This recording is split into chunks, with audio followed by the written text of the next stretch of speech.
This tutorial is an extension of our previous tutorial where the notion of proportionality was introduced.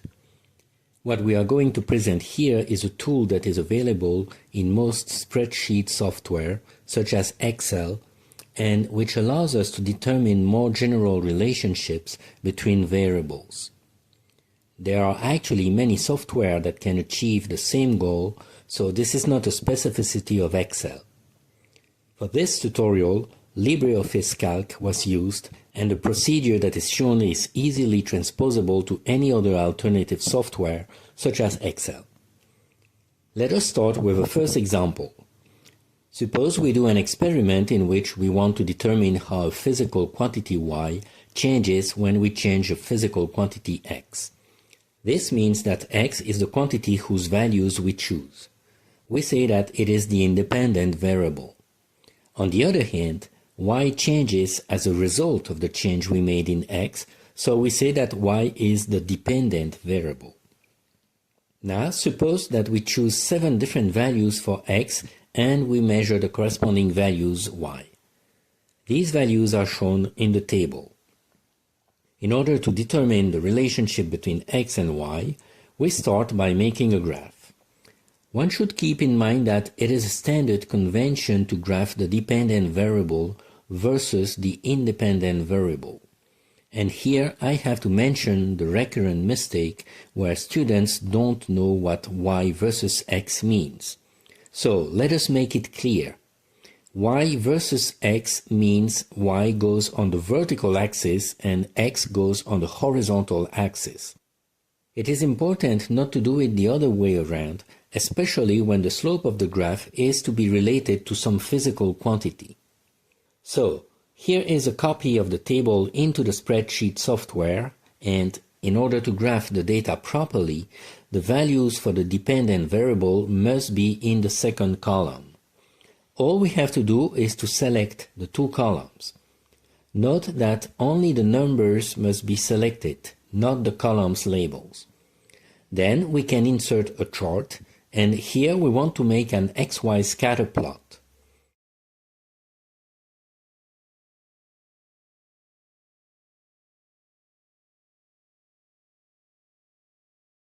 We can see that our data seem to follow more or less a straight line. In order to make it more obvious, we can add a trend line by right-clicking on one of the data points. This trend line fits relatively well with the data points, so we want to check whether x and y are directly proportional or not. For this, we need to check that the trend line passes by the origin. The first thing we need to do in the present case is to change the scale for the horizontal axis so that we can explicitly see the origin. So we double-click on the axis and force it to start from 0.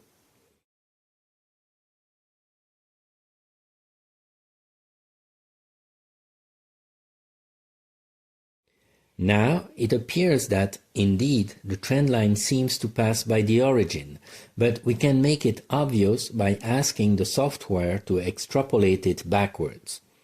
So we right-click onto the trend line and format it by requesting it to be extrapolated by 3 units backwards.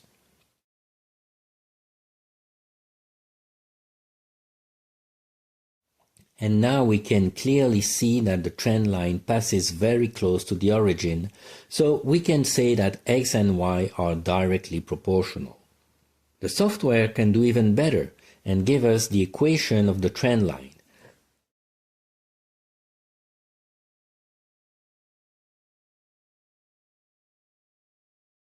So it gives us 2 numbers, the slope and the intercept. And here we have to use common sense.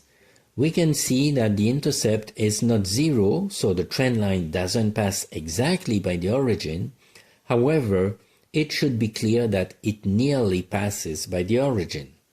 This is confirmed by realizing that the value of the intercept is small compared to the value of the slope times the value of x.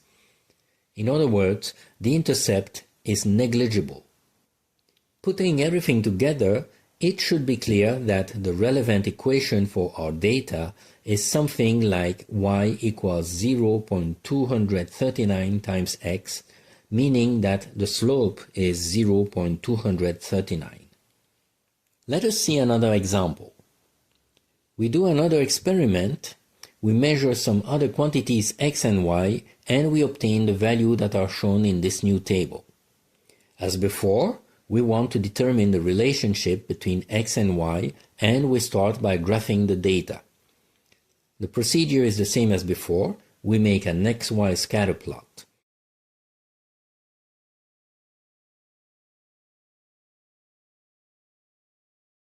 This time, it is clear that the data points don't fall onto a straight line. However, here is a common mistake that some students do. They make a linear fit of the data, ask the software to display the equation, and here we are going to request the software to show the coefficient of determination that we are going to discuss in a moment. And then, some students proudly conclude that this equation, 25.5 times x minus 127, is the equation that describes the data. I don't want to hurt your feelings, but if you do that, I am forced to respond that this is ridiculous. We can clearly see that the trend line doesn't approximate at all the data. So why would the associated equation describe the data? Come on.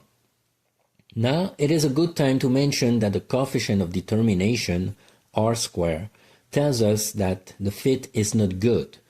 For the fit to be perfect, it should have a value of 1.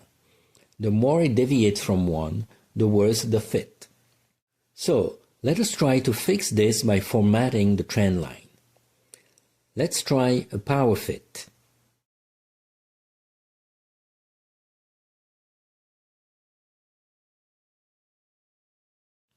Now we can see that it fits nearly perfectly with the data, which is confirmed by the fact that the coefficient of determination r squared is almost equal to 1.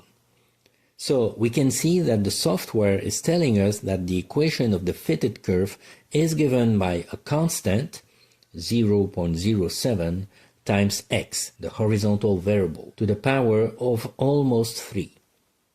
So it should be clear that y depends on the cube of x.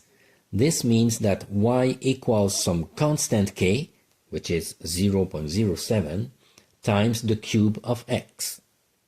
Let us see now one last example, and here we are going to assume that we have a theoretical prediction of the relationship between the variables.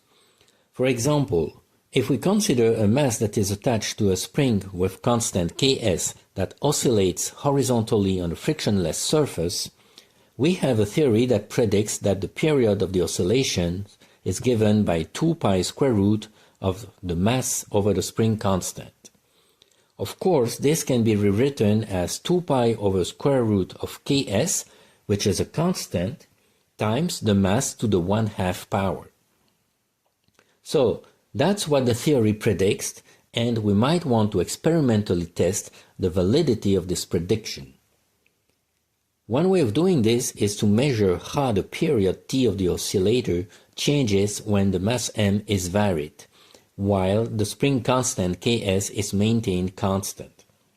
So, in this case, we will say that t is the dependent variable, m is the independent variable, we choose it, and Ks is a control parameter. In other words, we keep it constant by working with the same spring. So, suppose that we make measurements and we obtain the data shown in the table. The theory tells us that t should be proportional to the square root of m, in other words, to the 1/2 power of m. This means that if we make a power fit, the software should give us an exponent that is close to 1/2, if the theory is right. So let us check that.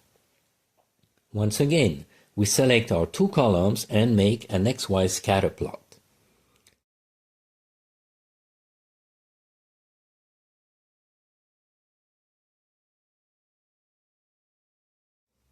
Alright, then we insert a trend line and select a power fit, and we are going to ask for the equation as well as the coefficient of determination.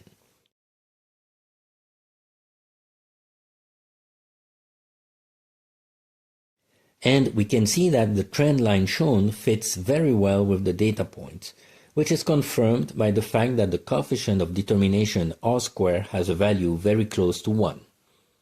In addition, we can see that the software tells us that the exponent is nearly equal to 1/2, as expected. So, these data support the validity of the theory. But now, let us see an alternative method that can be useful in some instances. What we can do is to rewrite the theoretical prediction that we want to test as t squared equals 4 pi squared over ks, which is a constant, times m. This means that the square of the period is directly proportional to the mass. So, what we can do in order to test whether this is true is to add a column to our table with the square of the period, t. Then, we can make a graph of t squared versus m instead of t versus m. If we obtain a straight line that passes by the origin, then the data will confirm the validity of the theoretical prediction. And the advantage of this alternative method is that we don't need any fitting software, because we can easily tell by the eyes if the graph is a straight line that passes by the origin or not. So here are our 3 columns in the spreadsheet software, and we want to plot t squared versus m, namely the third column versus the first one. So let me make copies of these 2 columns.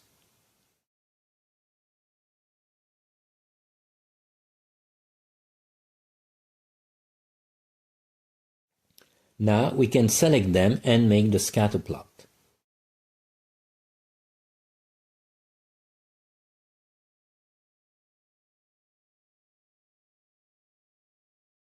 As expected, the data points seem to be well aligned. We can make it obvious by adding a linear fit.